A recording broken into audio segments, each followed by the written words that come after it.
Bismillahirrahmanirrahim. Assalamualaikum warahmatullahi wabarakatuh.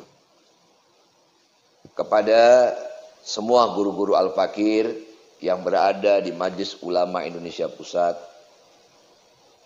dengan dibuatnya video ini, Al-Fakir ingin menyampaikan ganjalan-ganjalan di hati Al-Fakir yang insya Allah ganjalan ini banyak juga terjadi di masyarakat luas tentang adanya ketetapan dari Majelis Ulama Indonesia untuk menutup semua tempat ibadah yang berada di Indonesia.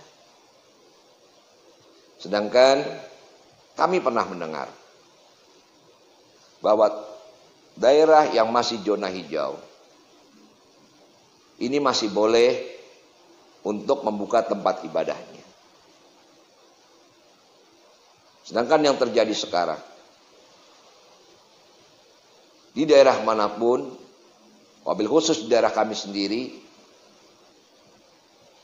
masjid, musola, untuk tidak melakukan kegiatan sholat berjamaah dan tidak melakukan kegiatan-kegiatan lainnya, sehingga semua masjid dan musola harus ditutup.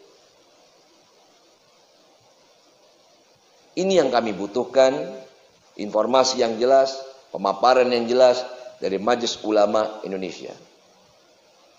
Apakah memang betul semua tempat ibadah harus tutup, ataukah tempat ibadah yang masih masuk kategori zona hijau masih boleh dibuka? Kalau memang seperti itu, jelaskan pula kepada kami. Yang disebut zona hijau ini seperti apa? Contohnya kami tinggal di daerah Purwokerto. Apakah ketika di Purwokerto ini ada satu orang yang terjangkit COVID-19, maka semua tempat di masjid, tempat ibadah yang ada di wilayah Purwokerto ini harus tutup? Apa per wilayah? Kalau ini yang terjadi, semuanya ditutup.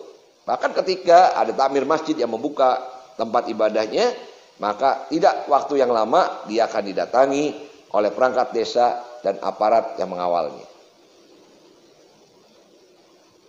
Ini yang sangat memprihatinkan buat kita. Sehingga apa yang terjadi?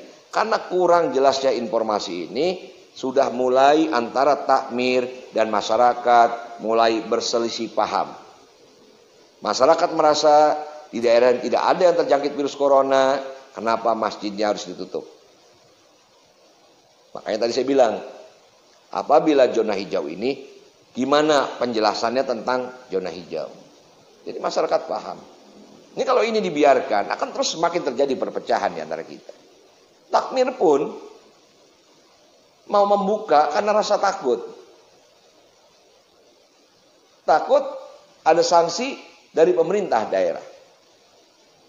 Sedangkan saya menerima surat tentang penetapan semua masjid ditutup, tapi tidak dengan alasan-alasan yang secara gamblang. Mohon maaf, kalau ini dibiarkan, ini akan terjadi masyarakat ini salah paham dan salah kaprah. Masyarakat sekarang taunya semua masjid ditutup. Dan apa yang terjadi? Di daerah kami sendiri, bukan di daerah orang lain. Ada masjid ditutup, di depannya dibuka lapak-lapak orang berjualan.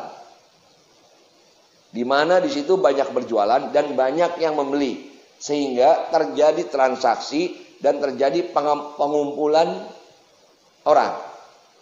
Apa tidak miris kita melihatnya? Masjidnya ditutup, di depannya buat kumpul berjualan. Yang jadi pertanyaan saya, kalau hal ini dibiarkan, ada salah apa dengan masjid?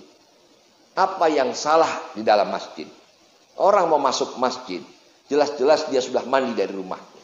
Orang mau masuk masjid, dia berwudu. Orang mau masuk masjid, dia melepas alas kakinya. Orang mau masuk masjid, dia memakai baju yang bagus.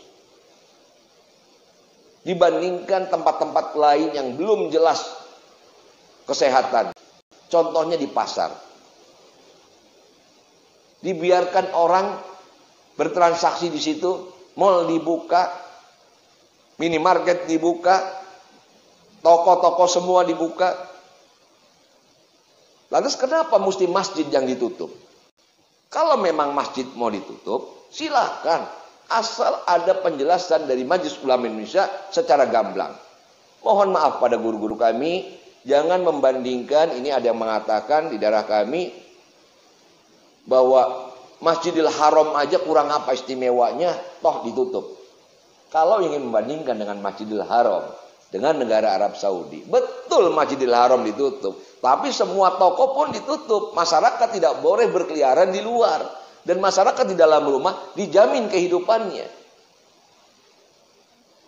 Jadi kita tidak bisa membanding. Kalau di tempat kita masjidnya ditutup, pasar dibuka lebar-lebar tanpa aturan yang jelas, mall dibuka, minimarket dibuka, di jalan orang banyak berkeliaran, bahkan yang lebih memprihatinkan kita lagi, pabrik dalam jumlah karyawan ribuan, bahkan ada juga ratusan, ini diperbolehkan beroperasi.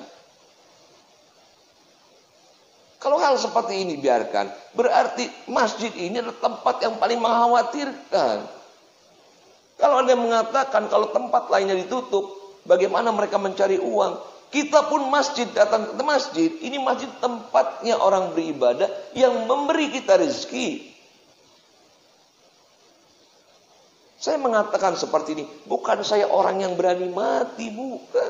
Bukan saya tidak takut terpapar virus corona, bukan. Saya manusia biasa, saya orang takut mati, saya juga takut terpapar oleh virus. Namun ketakutan tersebut tidak membuat kecemasan saya ini menjadikan otak saya bodoh. Otak saya kerdil. Udah saya bodoh, cemas, ini kan lebih bodoh lagi, otak jadi kerdil, ini lebih repot lagi nantinya. Jadi saya mohon sekali, apalagi ini menjelang Idul Fitri, sudah mulai ramai lagi di media sosial, ada mengatakan boleh sholat Idul Fitri, ada mengatakan di rumah saja, ada. Nah, ini kita juga butuh kepastian yang jelas. Kalau ini dibiarkan terus menerus, masyarakat mencari informasi dari media sosial, ini akan masyarakatnya akan terpecah. Akhirnya akan beda-beda pemahaman. Sedangkan untuk fatwa ini adalah mutlak dikeluarkan oleh Majelis Ulama Indonesia Pusat, bukan oleh pemerintah. Jadi jangan saling lempar di sini. Majelis Ulama Indonesia membuat satu fatwa, terus yang lainnya katanya itu urusan pemerintah. Ini aparat dilibatkan, aparat pun mengklaim sekarang cuma mengawal. Ini aturan tidak jelas.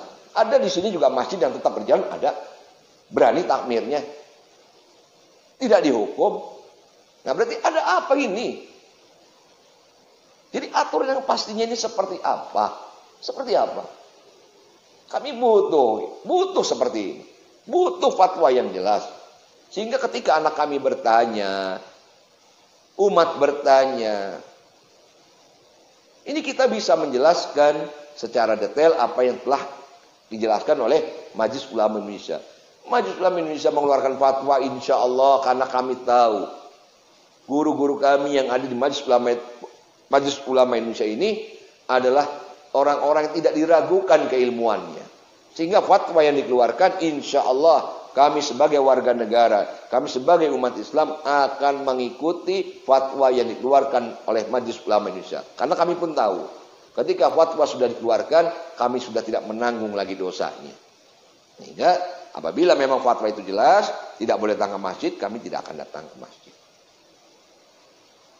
Saya cuma khawatir kalau ini dibiarkan berlarut-larut, orang akhirnya melihat masjid ini salah satu tempat yang sangat riskan untuk menularkan wabah penyakit.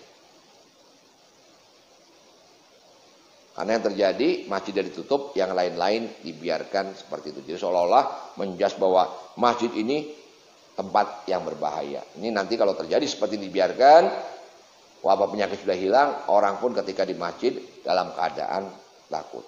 Saya minta kepada semuanya, umat Islam, boleh kita merasa takut, boleh kita merasa cemas, tapi ketakutan dan kecemasan kita tidak membuat otak kita jadi bodoh dan salah berpikir. Al-Fakir butuh bantuan dari guru-guru Al-Fakir untuk mendapatkan fatwa-fatwa yang jelas. Dan mudah-mudahan pemerintah pun selalu mengikuti fatwa dari MUI, bukan mengerahkan kekuatannya. Saya bebas bicara tanpa rasa kebencian sama sekali. Saya bukan orang partai, saya bukan orang politik, saya tidak pernah memihak kemana-mana. Jadi insya Allah apa yang saya sampaikan ini murni dari hati, demi Allah tanpa kebencian sama sekali. Walafu minkum, assalamualaikum warahmatullahi wabarakatuh.